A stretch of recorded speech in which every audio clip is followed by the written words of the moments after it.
چاہتا ہوں کیونکہ مجھے ایک دن جانے سے پہلے پتہ چل گیا تھا کہ یا انہوں نے وزیر آباد اور یا گجرات میں پلان کیا ہوا تھا مجھے مارنے کا، اور تو وہ اس کی میں تفصیل آپ کو بعد میں بتاؤں گا۔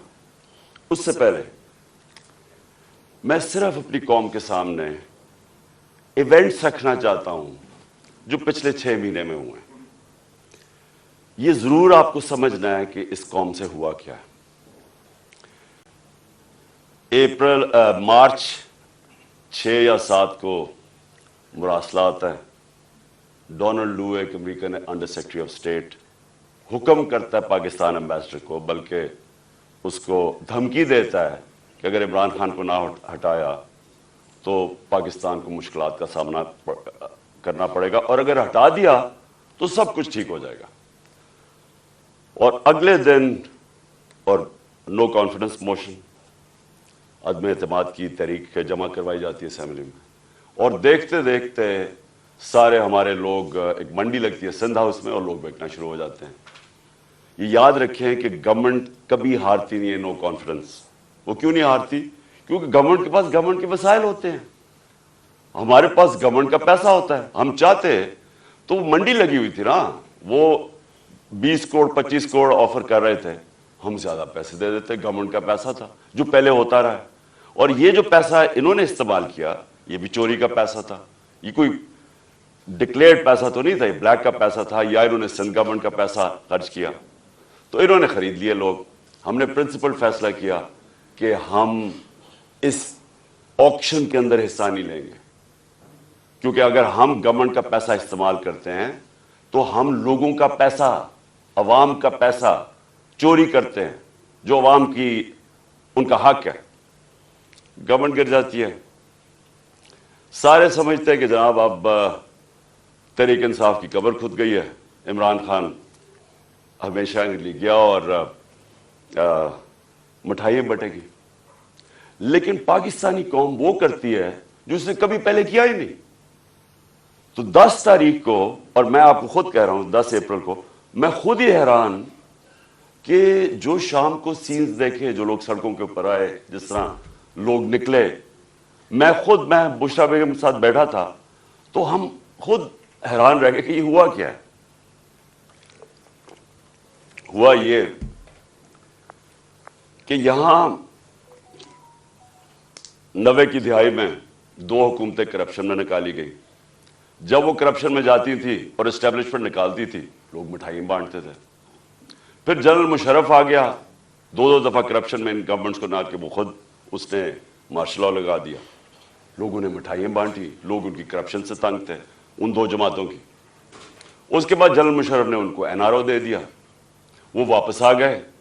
فیصلہ جنرل مشرف نے کیا NRO دینے کا، جب اس کے پاس رائٹ ہی نہیں تھا کہ عوام کا پیسہ چوری، کرپشن کا مطلب ہوتا ہے عوام کا پیسہ چوری ہونا، تو عوام کا پیسہ چوری ہوگا اور جنرل مشرف معاف کر دیتا ہے ان کو، وہ آ جاتے ہیں اور 10 سال 4 گنا پاکستان کا قرضہ بڑھتا ہے۔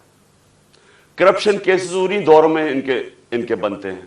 یہ جو اب NRO لے رہے ہیں 2، یہ 95% کرپشن کیسز اس 10 سال کے بنے ہوئے تھے۔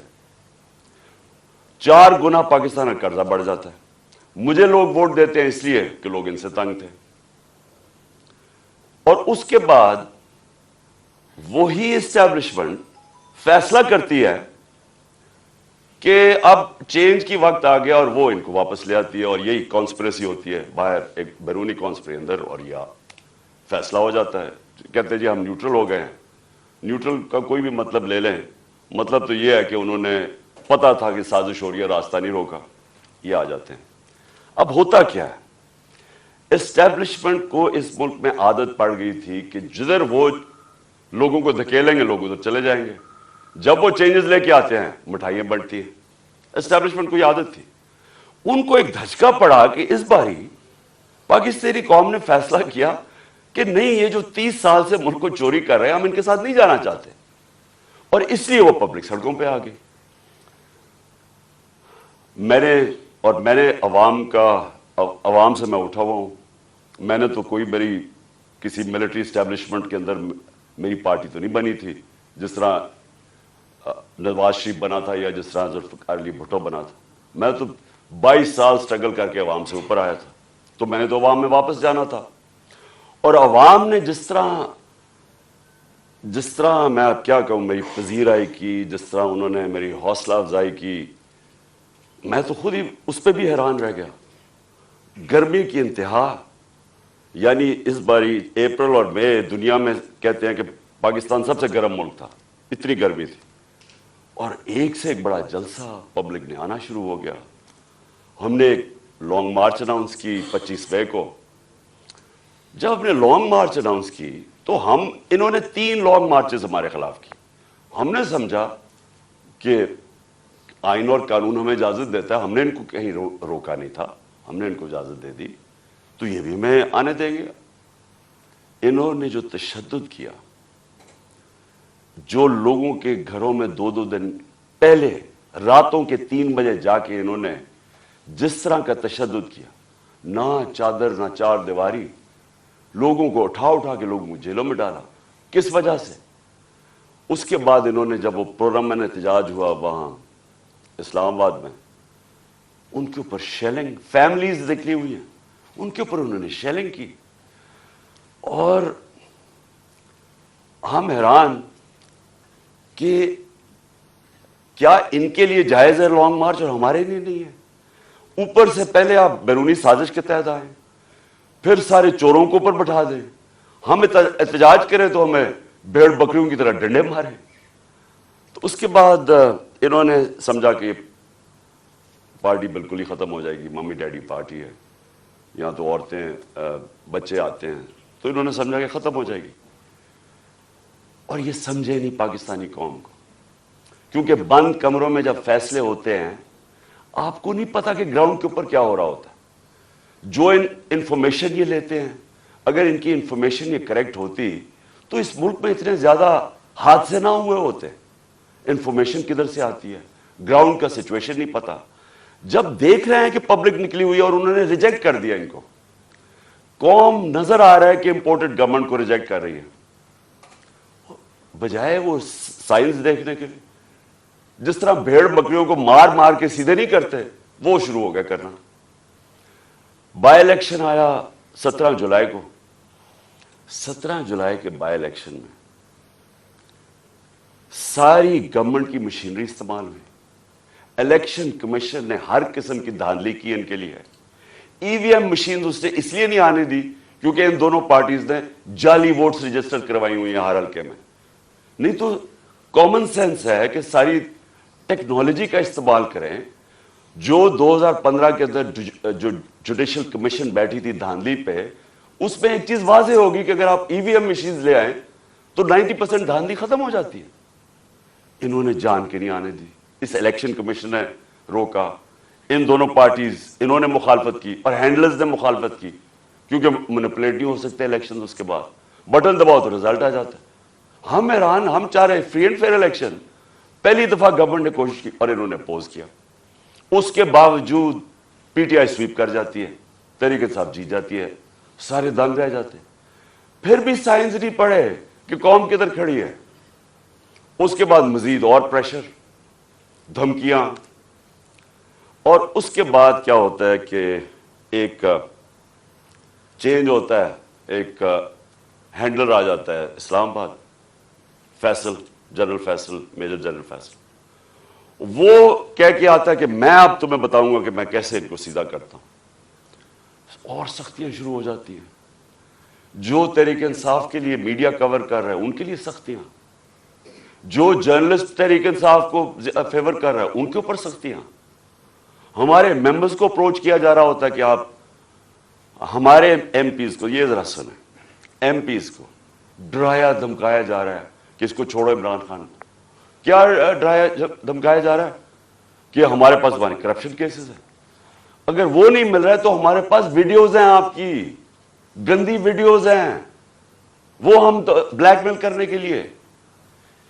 یہ تماشا ہو رہا پاکستان میں کہ ہماری اپنی ایجنسیز اپنی ڈیموکریٹک پروسیس کو چلنے نہیں دے رہی اور یہ استعمال کر رہی ہیں. بجائے ریئلائز کریں کہ آپ نے غلطی کر دی ہے. لوگ چور نہیں ایکسیپٹ کر رہے ہیں, اس کے باوجود ایک غلطی کو دہراتے جا رہے ہیں اور فورس کرتے جا رہے ہیں لوگوں کو.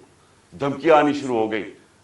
مجھے تب پتا چلا کہ میرے اوپر ایک انہوں نے پلان بنایا, کیونکہ آپ اچھا پھر الیکشن کمیشن کو استعمال کیا جا رہا ہے, کسی طرح عمران خان کو ڈسکوالیفائی کرو.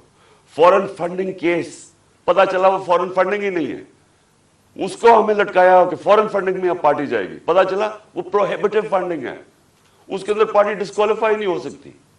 ادھر سے چینج کر کے توشہ خانہ آ گئے. توشہ خانہ کا سارا ریکارڈ توشہ خانہ کے اندر پڑا ہے. جو چیز بھی ہے وہ اس کے اندر پڑی ہے, اس پہ کوئی گنجائش ہی نہیں ہے چوری کی. اگر آپ ہے تو وہ ایک دم پکڑے جاتی ہے. توشہ خانہ کیس چلا گیا, اس میں جی اب توشہ خانہ میں ڈسکوالیفائی کر دیتا ہے. وہ وکیل جا کے اس سے پوچھ رہا ہے کہ کس بیسس پہ ایک الیکشن کمیشن نے ڈسکوالیفائی کر دی. کیوں جی, وہ وہاں نواز شریف کا حکم آیا ہوا ہے کہ عمران خان کو ہمیں اکٹھا لیول پلینگ فیلڈ دو. وہ آدمی جو اربوں روپیہ اس ملک کا چوری کر کے باہر لے کے جاتا ہے, جو ہدایبہ پیپر ملک, یہ ہدایبہ پیپر ملک سمجھ لیں, اسحاق ڈار نے جج کے سامنے اپنی فری ول سے سٹیٹمنٹ دی ہوئی ہے, جس کو سیکشن 164 کہتے ہیں. 164 بیان جو ہے وہ جیل میں نہیں دیا جاتا, وہ آپ جج کے سامنے جا کے کنفیس کرتے ہیں کہ یہ میں نے کیا ہے. تو یہ 25 اپریل 2000 میں اسحاق ڈار وہاں بیان دیتا ہے کہ میں شریف خاندان کے لیے پیسے چوری, ان کے چوری کا پیسہ منی لانڈر کرتا ہوں انگلینڈ.